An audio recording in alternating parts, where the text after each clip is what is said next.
Parang linggo lang ho at ngayon, tayo na naman. Baka mamaya, magkakasawa na ho tayo. Anyway, kung magsawa ho kayo sa akin, malapit-lapit na rin po ako magsawa sa inyo.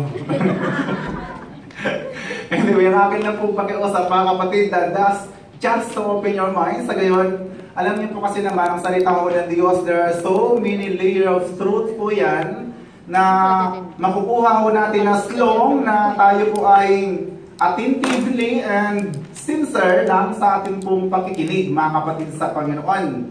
Ang mga salita ng Diyos po ay may mga sapin-sapin na katotohanan na atin pong nakukuha kahit na pag-usapan ho natin ng paulit-ulit.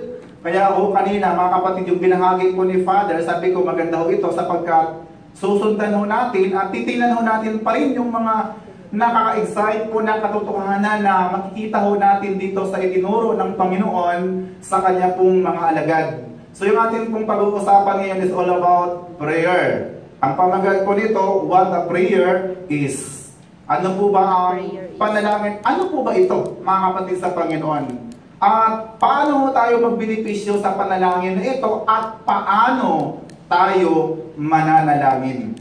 So, alam na ho natin probably, siguro, mga kapatid sa Panginoon, na mayroon pong mga iba't ibang bahagi na bumubuo po sa panalangin. Basically, ito po ay binubuo po ng apat. Yun po ay una yung tinatawag po na pagsamba, yung pagpapahayag ng kasalanan, pagpapasalamat, at yung paghingi. So, yun po daw ang bumubuo sa tinatawag po na panalangin. At mayroon naman pong tatlong uri, mga kapatid, ng panalangin. There are three kinds of prayer. Siguro alam na rin po ninyo ito, inuulit lang po natin para mabigyan po ng kaliwanagan at kaunawaan ng ating pong mga listener. May live telecast po yata tayo ngayon at meron din pong tele-broadcast sa FB ho natin. So pagpalain, abutin po sila ng Panginoon sa mensahe na ito at magamit po natin ito. Ito yung pinakamahalaga sapagkat kung mayroon pong the most powerful weapon ng isang Kristiyano at the most treasure na nasa kanya, ito po yung prayer, mga kapatid. Ito yung pinaka-makapangyarihan, pinaka-useful, at hindi ko natitinag, nawawala na weapon ng isang Kristiyano na dapat alam mo natin at ginagawa ko natin. Now, meron pong tatlong uri po ng prayer, that is, we call three kinds of prayer. Ang tawag po natin dito is yung tinatawag po na vocal prayer. Yung pangalawa po, mga kapatid sa Panginoon, yung tinatawag po na mental prayer. Vocal yung using our lips, our voice, yung nagpapahayag po tayo, mga kapatid, nagsasalita po tayo, vocal prayer po ang tawag dyan. Whatsoever, paano nagpipanalangin na may sound is vocal. Mental is using our minds. And the rest, and the other one is yung tinatawag po na enjoying God's presence. Mas more deeper than mental. Using our spirit, nakikipag-usap po tayo kay Lord. So that is enjoying God's presence. For example, sa isang prayer meeting, pareho kayo nakikinig ng salita ng Diyos. Tapos yung katabi mo, tahimik na siya. Hindi na ho kumikibo. Tapos nakapikit ang mata. Tapos humihilik. Tanungin mo siya, kapatid, you are enjoying God's presence? Tulog naman. Yun yung ibig sabihin po ng enjoying God's presence. Deeper eh. Tulog na pala siya. Lapakan natin muna ang Panginoon. Masyado po kayo seryoso, mga kapatid. Last 2 weeks ago, napahabyawan natin, mga kapatid, yung mga ilang katotohanan about sa pananalangin at natakil nga ho natin po doon, to have or to feel good inside and out ay isang napakalaking factor ang nagagawa po ng panalangin. Because prayer empowers. Ang panalangin po, ito ay nagbibigay ng lakas. Actually, hindi lang po nagbibigay ng lakas, nagsusustain po siya ng lakas. Prayer is plug you in to God. Ito yung opportunity na naipaplag, na kukonect mo ang iyong sarili sa Diyos, mga kapatid sa Panginoon. Then, kung naikukonect mo ang sarili mo sa Panginoon, then the power from heaven goes down you. Kaya nga ho, napakaganda at napakahalaga ho na nagagamit po natin itong opportunity na ibinibigay po ni Lord po sa atin through prayer na ito. Then prayer, sabi po na sa atin pong, binabalikan ko lang po yung last 2 weeks ago na atin pong tinakel, prayer transport. Alam niyo po ba, from misery to the garden of Christ, nagagawa po yan ng prayer. Kaya mahalaga ho mga kapatid sa Panginoon, when the times na tayo po'y nasa troubled or mayroon tayong mga mahigpit na mga pagsubok sa buhay, pray. Amen. Amen? Sabihin mo sa katabi mo, kapatid, Kapatid, may problema ka ba? may problema Then ka ba? pray. Then pray. Because prayer not only transport you from misery situation to the garden of Christ, but it is also transcend you from physical limitation. Sipin nyo, nagagawa po ng prayer pong ito, mga kapatid sa Panginoon, na magawa yung isang bagay na hindi mo kayang gawin. And that is the secret and the power of prayer, mga kapatid sa Panginoon. Na madalas, naniniglect ho natin. And prayer not only to transcend, to transport, but to transform. Nagagawa ho nitong baguhin yung ating pong panlabas at panloob na kalagayan when we pray. Mayroon pong mga medical study, mga kapatid, na unexplainable ng science how it works sa buhay po ng isang tao kapag siya po'y nagpipray. Hindi na ko kayang ipaliwanag ho ng science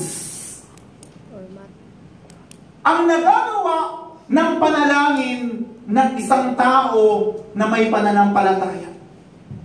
Amen? Amen.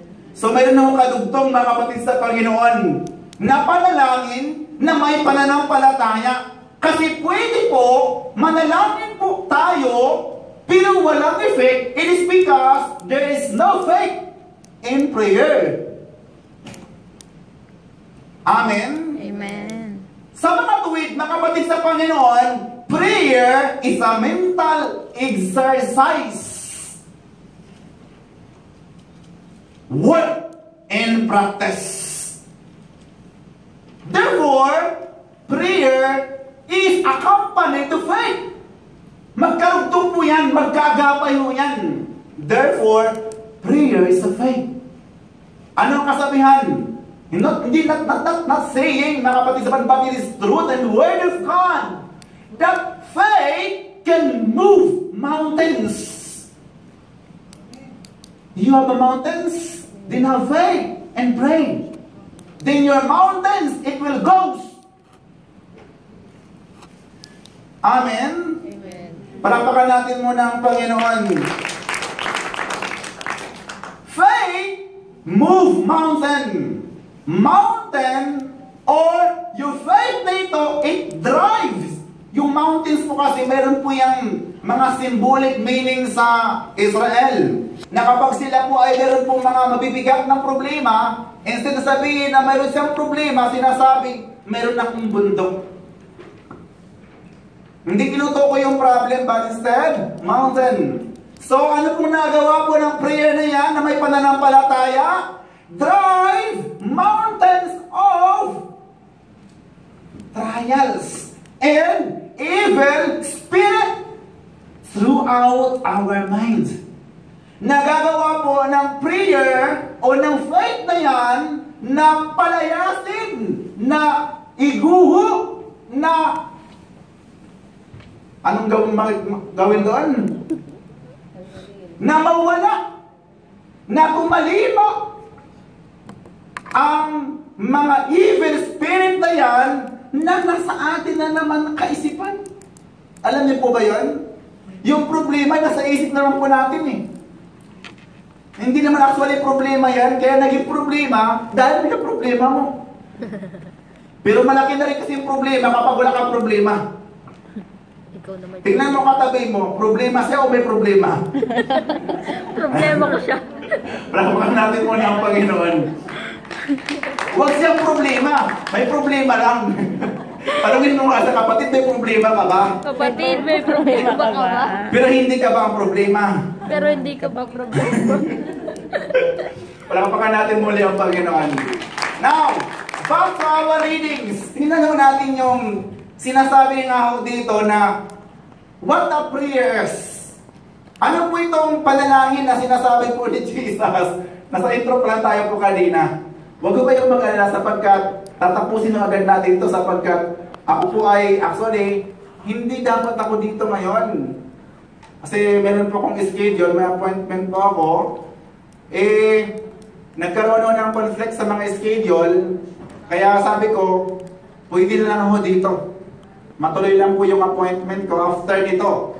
Kaya hindi rin po pwede na tumagal talaga ako kahit na gusto ninyo.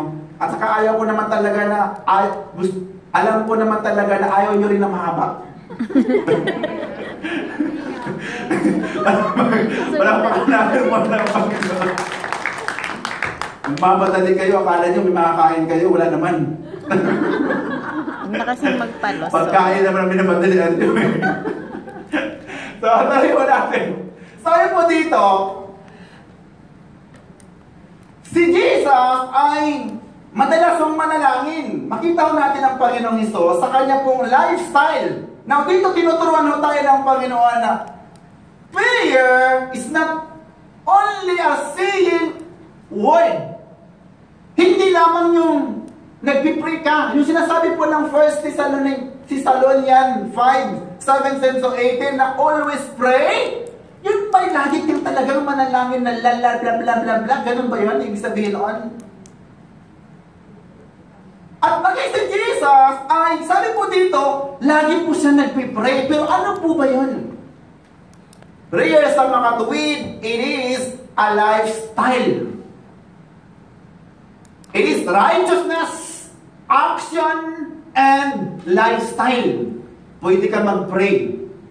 Na ipapahayag mo ang panalangin kapag namumuhay ka na naayon sa kalooban ng Diyos in your action and your lifestyle.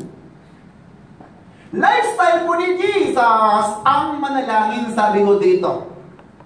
At isang araw, tinanong siya ng kanyang mga alagad, Lord, tulungan niyo naman kami katulad ng ginagawa ni John the Baptist na tinutulungan niya at tinuturuan ang kanyang mga alagad kung paano manalangin. Now, gusto ko kayong buksan ng inyong diwa ho dito.